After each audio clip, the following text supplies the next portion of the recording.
Ilahi nas tulil firdausi ahla. Malang tak dapat ditolak, untung tak dapat diraih. Ajal kuasa Allah, malaikat maut tiba, kita pun akan mati menghadap Allah. Orang-orang yang mati dalam kubur itu ditanya oleh Allah, hai mayat, hai jenazah, kalau kau diberi kesempatan hidup, mau apa? Mereka berkata, laula akhartani ila ajalin qarib. Kalau kau beri aku umur, kalau kau beri aku kesempatan hidup sekejap saja, fa as-saddaqa, aku mau bersedekah, aku mau aku mau membangun masjid, wa akum minas salihin, aku ingin menjadi orang yang soleh. Tapi saat itu penyesalan tak lagi bermakna. Sampai masanya mata melihat azab Allah, telinga mendengar teriakan orang dalam neraka. Saat itu orang penghuni neraka berkata, Rabbana, ya Allah, absarna, mata kami sudah melihat azab, wa sami'na, telinga kami sudah mendengar teriakan azab. Buka buku judulnya Fikih Musik. Nama penulisnya Syekh Dr. Yusuf Al-Qardawi. Kesimpulannya al-ghina mislul kalam. Musik sama macam cakap. Kalau isinya baik, baik. Tapi kalau isinya tak baik, tak baik. Musik yang mengajak mati tak boleh. Ada dulu musik kalau didengarkan bawaannya mau bunuh diri.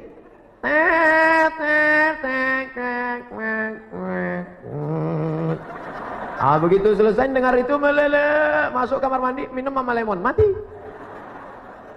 Ini tak boleh. Ada lagi musik mengajak berzina. Maaf cakap. Apa judul lagunya? Cinta Satu Malam. Oh, tak boleh. Tapi kalau musik ngajak menikah boleh.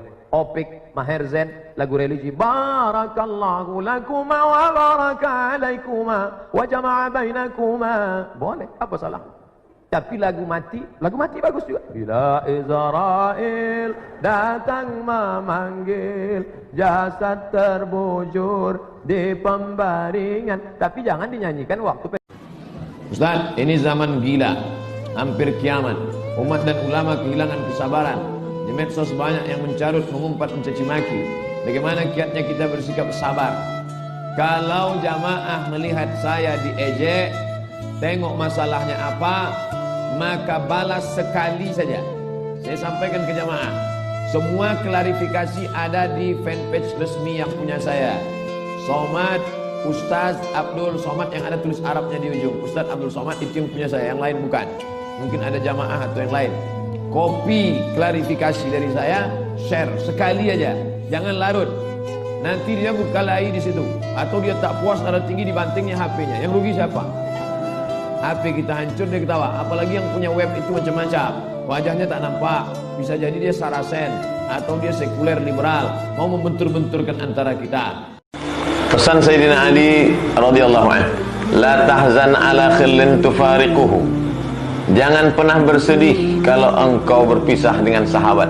Idza lam yakun tab'al wafa'i fihi, kalau memang tak ada sifat menunaikan janji dalam dirinya. Faminhum katajir ra'si talbasuhu, ada di antara sahabat itu yang sifatnya seperti mahkota yang mesti kau letakkan di atas kepala. Wa minhum kaqadimin na'li tarmihi, tapi ada pula sahabat itu seperti sendal usang yang mesti kau campak. Pesan Sayyidina Ali bin Abi Thalib radhiyallahu anhu. Wallahi demi Allah, inni la astaghfiru ila rabbi wa atubu ilaih, aku beristighfar kepada Allah mi'ata marrah, 100 kali sehari semalam. Ini hadis problem. Nabi itu kan tak ada dosanya. Dia tidak minum khamar, dia tidak berjudi, dia tidak berzina, dia tidak ghibah, dia tidak gosip. Kenapa dia istighfar sampai 100 kali? Setelah diteliti, dosa Nabi bukan berzina, dosa Nabi bukan minum khamar, dosa Nabi bukan ghibah, gosip. Dosanya apa? Sekali dia merasa hatinya lalai, dia sudah menganggap itu dosa. Andai itu kita jadikan sebagai dosa, kita ini memang lalai, lupa. Jangankan di luar sholat, dalam sholat itu kadang kita lalai. Allahu Akbar, nampak HP di balik TV. Oleh sebab itu fawailul lil musallin. Jadi Nabi istighfar 70 kali bukan karena dia berdosa, tapi karena menghilangkan kelalaian dari dalam hati.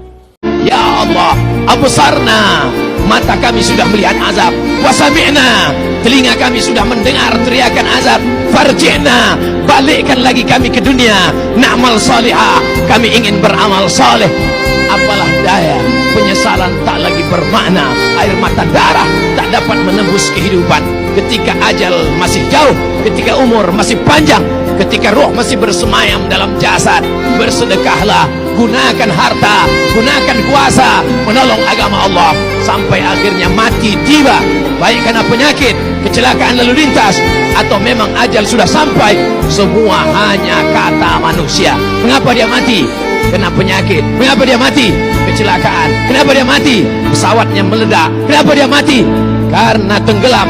Itu hanya takdir Allah. Tapi yang paling penting adalah apa yang akan kita bawa setelah kematian. Barakallahu li wa lakum. Allah, kalau terasa sempit dunia, hembuskanlah nafas panjang, katakan ya Allah. Idza sa'alta fas'alillah. Kalau kau minta, mintalah kepada Allah. Wa idza sta'anta fasta'in billah. Kalau memohon pertolongan, tiada tempat meminta, tiada tempat berharap kecuali Dia. Tempat yang najis, tempat yang kotor, tempatnya syaitan. Tapi ketika namanya disebut, tempat itu pun berubah. Orang-orang yang mati dalam kubur itu ditanya oleh Allah, hai mayat, hai jenazah, kalau kau diberi kesempatan hidup, mau apa?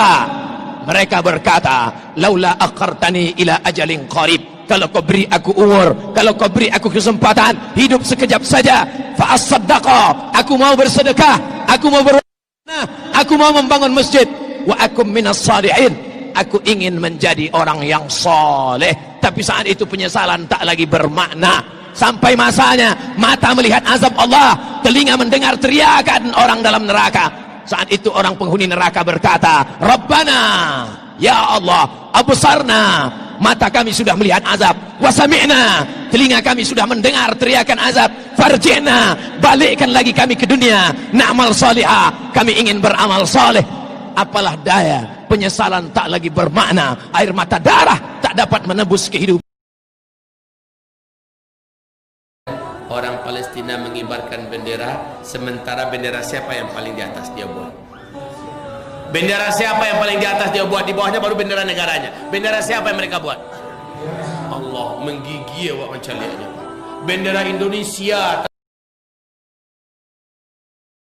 Orang yang berkata tidak ada hubungan kita dengan Palestina, itu murni hubungan konflik antara Palestina dengan Israel, maka dia tidak mengerti ajaran Islam. Kita baca Al-Quran, Subhanalladzi asra bi'abdihi laylan minal masjidil haram ilal masjidil aqsa. Kalau orang mengatakan itu Palestina tidak ada hubungan agama, maka Masjidil Aqsa terletak di Palestina. Nabi Musa hijrah ke Palestina, Nabi Isa lahir besar di Palestina, dan Muhammad sallallahu alaihi wasallam Isra Mi'raj ke Palestina, barulah naik ke Sidratul Muntaha. Maka hubungan kita bukan sebagai hubungan kemanusiaan, tapi hubungan yang lebih kuat.